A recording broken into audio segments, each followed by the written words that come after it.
Well,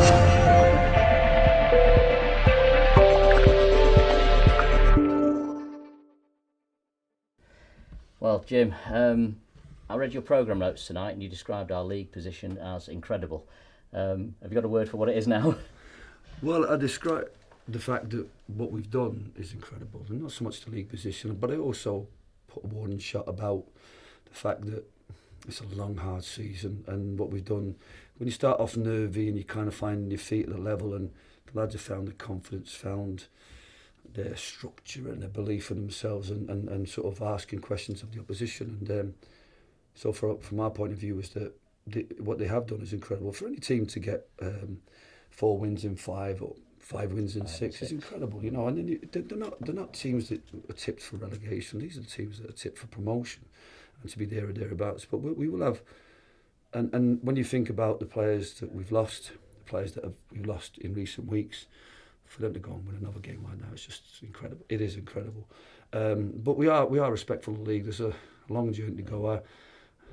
I hope that we're not seeing players playing on adrenaline and out of their skin and they're going to fall flat. I mean, these are players who are tired, stretching every sinew for us, and so I'm lost for words in there in terms of the superlatives about pride and pleasure, about the work rate, the honesty, there's just the discipline, you know, and the manfulness of everybody, even the young lads. Like, it was brilliant.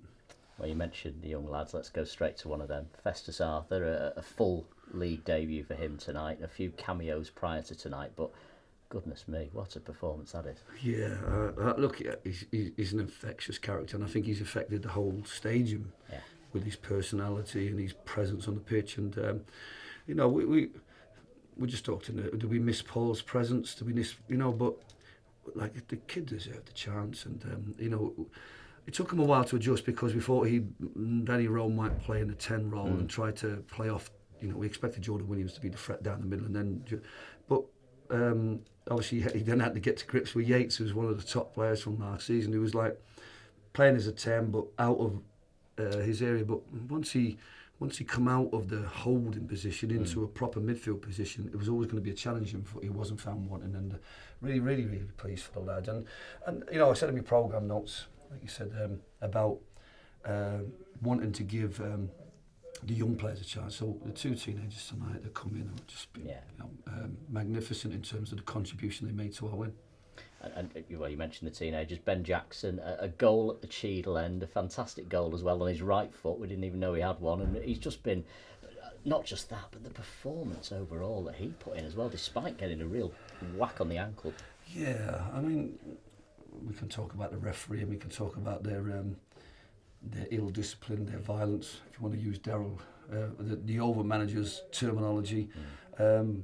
And the referee has to be stronger in protecting players. But the lads put in a man's performance. You know, it's difficult because we're trying to.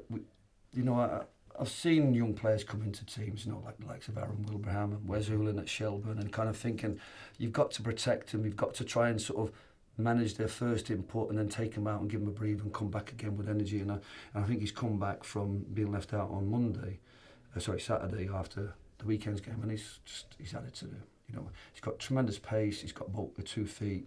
I think it's an orthodox position for him in terms of what we want from an 11, in terms of knowing when to come inside, go outside. But great goal from him, and I'm sure he'll be really pleased to be back in the team and scoring. And hopefully him and Elliot and all the other lads who've got some really nasty challenges on them are fighting fit for Saturday.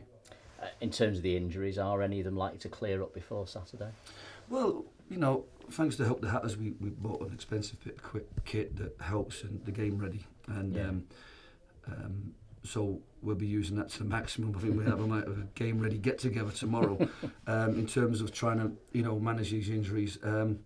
We've got 4 days before the weekend. I think the knocks, the heavy knocks, there's no structural damage except inflammation and swelling. Right. So I think they'll be fine. I think Paul was feeling a lot better today, but it was still a risk fatigue-wise. I think there's a few players that are, you know, Frank's struggling with his calves. Seems to be clearing up. Belly's getting up to speed. So, like I said, I'm glad I trusted in these guys. I mean, you won't. I mean, the amount of texts and phone calls I get about players, and I'm thinking, oh, geez, that would add to us, and maybe we should bring him in, and I think, well, I really want to give these guys a chance, and I couldn't be any more proud of myself in terms of giving them that chance, because you know what, they've done much better than any of us could have dreamt, and it's all down to just honesty, hard work, believing in what we're doing, and just working hard as a team to get results. And you know, it was another magnificent night, 12th man. Yeah. You know, I was trying to get that kind of message across to the fans as they were exiting, but there was a time in the game where I thought we just needed a lift, and the fans got on their feet. It was brilliant. So, really pleased about everything that's going on. Long journey ahead. Last season was brilliant. You know, it's nice to be back at this level. It's nice to be doing what we're doing, and like I said, we can be pleased and look forward with positivity about what's to come. It felt, and you and I were saying off air there, it felt a little similar to the Wrexham game. I mean, you know, 2-0 at half time, and you got yourself a platform really into that second half, and the way you've organised your team, teams are finding it very hard to play through you, aren't they? They're playing in front of you, but they find it very difficult to get through. Well, look, it's not by design. I mean, there's different phases of the game, and we didn't have many games like that last year. You know, we do try to create a structure, but teams are really good at switching play, getting out, quality defenders who can play. If we can't stop them starting to play out, then we have to have a second strategy to make sure. I thought there was times when we could have, for example, squeezed the box on corners because we forced them out to the edge of the box. We should have squeezed, but there's bits and pieces we need to learn. But bottom line is, forget about me, forget about tactics, organisation. What a great bunch of men, and what a manly performance from all of them, and I couldn't be more pleased for them. Yeah, it's lovely to hear. And of course, if you're going to be men, you've got to go somewhere like Chorley at the weekend. That's always a tough place to go. But they've had a difficult start to the season. They've done kind of what you've done, really, kept the nucleus of that team together. But for whatever reason, it doesn't seem to have clicked for them. I think they've been unlucky. Some of the scorelines are flattering for the opposition. But having said that, they're in a bit of a dip at the minute. Yeah, but it's like when you look at Fylde's team and you look at that quality from one all the way up the pitch, and you think, well, why are they not getting results? Why are Wrexham not getting results? And I think, you know, I mean, there's a cliche in football. It's not all about possession. It's about penetration. It's about being ruthless, taking your opportunities, maximising those chances you get, or those set plays. And we've done that. I mean, I can't really comment on Chorley. I was always worried for them because, you know, it takes another level of club to try and compete at this level. I mean, we haven't changed dramatically from last year, and we want to keep that integrity. And Jamie's tried to do that with Chorley, and but for some reason, when you don't get that goal or two, that perhaps Wilson might have got them, or Carver gets you up the pitch, and them set plays. Once they're behind, I think they're finding it hard to go and chase that goal and not concede more. So, look, you know, we're looking forward to going to Victory Park next weekend, but I think that we shouldn't be looking at what we've done against Wrexham or Fylde or any other club that were thereabouts. I mean, it's always going to be a difficult place to go to.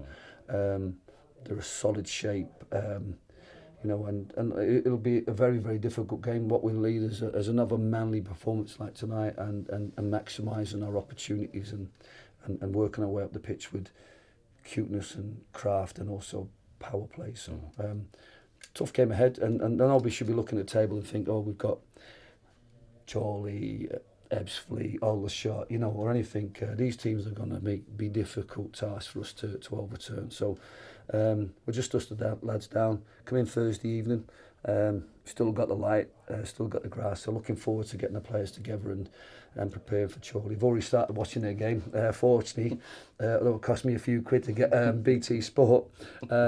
It's nice to have the vehicle of the highlights, and looking back at all the goals and the last game. So, but I'm sure that I think they've lost tonight. So, but they'll be smart and desperate to get that first one on the board, and we want to make sure we're not the victims of that.